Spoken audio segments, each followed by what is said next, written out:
Assalamualaikum warahmatullahi wabarakatuh. Di video kali ini saya akan menyampaikan laporan praktikum agroklimatologi yang berjudul pengamatan Growing Degree Days atau GDD pada bibit tanaman kelapa sawit. Perkenalkan, nama saya Fandi Sastra, NIM 2502042, dosen pengampu Cik Salmiati MPD PSD, Program Studi Agroteknologi, Institut Teknologi Perkebunan Pelalawan Indonesia. Masuk kita di latar belakang.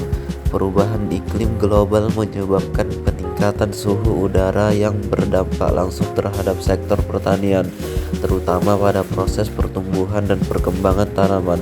Suhu merupakan salah satu faktor lingkungan utama yang mempengaruhi fase fenologi tanaman seperti perkecambahan, pembungaan, hingga masa panen. Oleh karena itu diperlukan metode yang mampu mengukur akumulasi panas yang diterima tanaman untuk mendukung pengelolaan pertanian secara tepat dan efisien. Salah satu metode yang banyak digunakan adalah Growing Degree Days. Growing Degree Days merupakan metode pengukuran akumulasi suhu harian yang digunakan untuk memperkirakan perkembangan tanaman berdasarkan kebutuhan panas tertentu.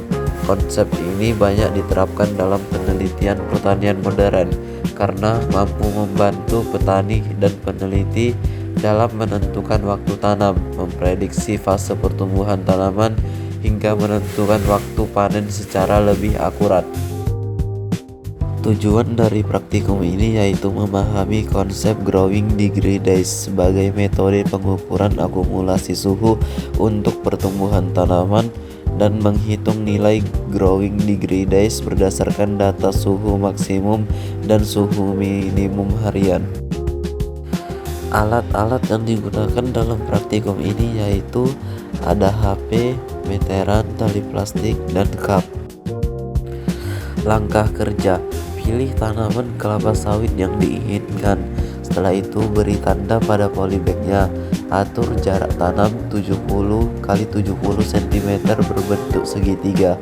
Ukur parameter kelapa sawit berupa jumlah daun dan tinggi tanaman pada saat hari pertama dan hari terakhir pengamatan saja. Ukur suhu minimum di lokasi pengamatan pada jam 7 sampai jam 8 pada pagi hari. Siram dengan air.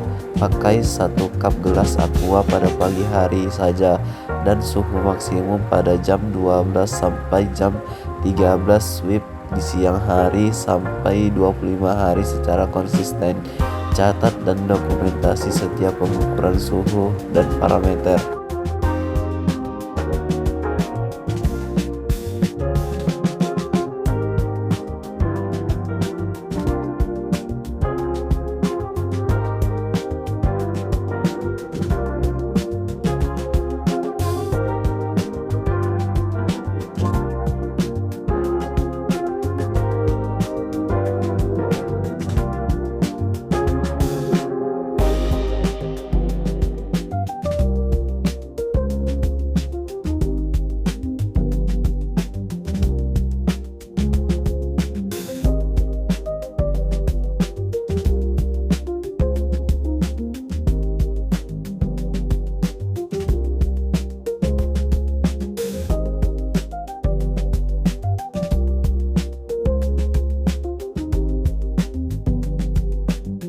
Masuk kita di hasil dari pengamatan GDD-nya, yaitu selama 25 hari pengamatan GDD. Dapat kita lihat dari tabel di sini, yaitu terdapat Tmax yaitu suhu maksimum, Tmin suhu minimum, GDD yaitu hasil dari Tmax ditambah Tmin dikurang Tbase per 2, maka didapat hasilnya. Setelah itu ada akumulasi GDD, jumlah dari hasil GDD harian.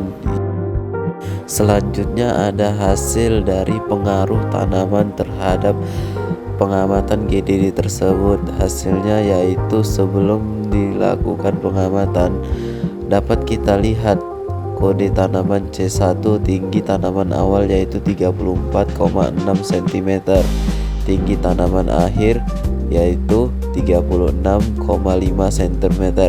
C2 tinggi awalnya 35 cm, tinggi tanaman akhir 37 cm.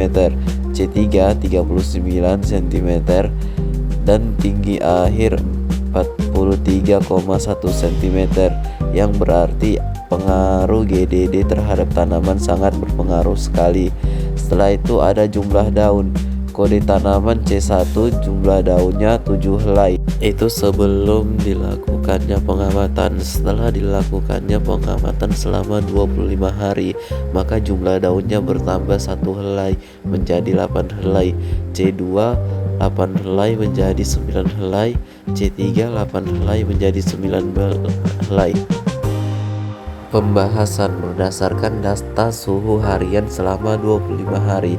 Diperoleh akumulasi GDD sebesar 327 derajat Celcius dengan nilai GDD harian berkisar antara 10,5 sampai 15 derajat Celcius. Nilai tersebut menunjukkan bahwa tanaman kelapa sawit memperoleh akumulasi panas yang cukup untuk mendukung pertumbuhan vegetatif. Suhu optimum pertumbuhan kelapa sawit berada pada kisaran 27 sampai 33 derajat Celcius, sehingga kondisi suhu selama pengamatan tergolong ideal untuk mendukung aktivitas fotosintesis dan pembentukan biomasa tanaman. Akumulasi GDD tersebut berkaitan dengan peningkatan tinggi tanaman pada seluruh sampel. Tanaman C1 mengalami pertambahan tinggi sebesar 1,9 cm, C2 sebesar 2 cm, dan C3 sebesar 4,1 cm. Pertumbuhan tertinggi pada C3 menunjukkan bahwa tanaman mampu memanfaatkan energi panas yang tersedia secara lebih efektif untuk proses pembelahan dan pemanjangan sel. Suhu yang sesuai dapat meningkatkan aktivitas metabolisme sehingga pertumbuhan vegetatif tanaman berlangsung lebih optimal. Selain tinggi tanaman, jumlah daun juga mengalami peningkatan. Tanaman C1 bertambah dari 7 menjadi 8 helai daun, sedangkan C2 dan C3 bertambah dari 8 menjadi 9 helai daun. Penambahan daun ini menunjukkan bahwa akumulasi panas yang diterima tanaman mendukung pembentukan organ vegetatif baru. Peningkatan jumlah daun merupakan indikator pertumbuhan yang baik karena berkaitan dengan meningkatnya kapasitas fotosintesis tanaman. Secara keseluruhan, akumulasi GDD sebesar 327 Celcius memberikan pengaruh positif terhadap pertumbuhan kelapa sawit yang ditunjukkan oleh peningkatan tinggi tanaman dan jumlah daun. Akumulasi panas merupakan faktor penting untuk mendukung pertumbuhan vegetatif kelapa sawit melalui peningkatan proses fisiologis dan metabolisme tanaman. Rangkuman. Growing degree dash merupakan metode yang digunakan untuk mengukur akumulasi panas yang diterima tanaman secara periode pertumbuhan. GDD berperan penting dalam mendukung berbagai proses fisiologis tanaman seperti fotosintesis, pembelahan sel, pemanjangan batang, dan pembentukan daun. Semakin besar akumulasi GDD dalam kisaran suhu optimum, maka semakin baik pertumbuhan tanaman yang dapat dicapai. Berdasarkan hasil pengamatan selama 25 hari, diperoleh akumulasi GDD sebesar 327 derajat Celcius. Akumulasi panas tersebut berpengaruh positif terhadap pertumbuhan vegetatif kelapa sawit yang ditunjukkan oleh peningkatan tinggi tanaman sebesar 1,9 sampai 4,1 cm dan penambahan 1 helai daun pada setiap tanaman. Pertumbuhan terbaik terjadi pada tanaman C3 dengan pertambahan tinggi sebesar 4,1 cm. Hasil ini menunjukkan bahwa akumulasi GDD yang cukup mampu mendukung pertumbuhan tinggi dan pembentukan daun kelapa sawit, sehingga GDD dapat digunakan sebagai indikator untuk mengevaluasi dan memprediksi perkembangan tanaman kelapa sawit. Cukup sekian hasil laporan praktikum agroklimatologi saya. Saya ucapkan terima kasih. Assalamualaikum warahmatullahi wabarakatuh.